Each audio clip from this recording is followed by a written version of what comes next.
महत्त्वाची बातमी पहा सतर्क भारत मार्शल टाइम्सवर। फुरसुंगी पोलीस स्टेशनच्या पोलीस पथकाने वाहन चोरी प्रकरणात मोठी कारवाई करत विधी संघर्षित एका अल्पवयीन मुलाला ताब्यात घेत 3 दुचाकी चोरीचे गुन्हे उघडकीस आणले आहेत। या कारवाईत तब्बल 1,40,000 रुपयांचा मुद्देमाल पोलिसांनी हस्तगत केला आहे। दिनांक 22 ते 23 मे दरम्यान फुरसुंगीतील तुकाई दर्शन इमारतीसमोरून नेव्ही ब्ल्यू रंगाची बजाज दुचाकी चोरीला गेल्याची फिर्याद नोंदवली होती। या गुन्ह्याच्या तपासात पोलिसांनी गंगानगर कॅनॉल परिसरातून सोहम ढाकळे नावाच्या अल्पवयीनाला ताब्यात घेतले। त्याच्याकडून मिळालेली मोटारसायकल ही फुरसुंगीतील दाखल गुन्ह्यातील चोरीचीच गाडी असल्याचे निष्पन्न झाले।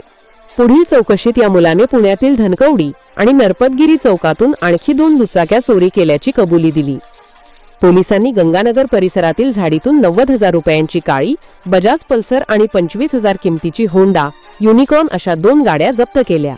तपासात या गाड्या सहकार नगर आणि समर्थ पोलीस ठाण्यातील गुन्ह्यांशी संबंधित असल्याचे उघड झाले। या कारवाईमुळे एकाच वेळी 3 वेगवेगळ्या पोलीस ठाण्यांतील वाहन चोरीचे गुन्हे उघडकीस आले।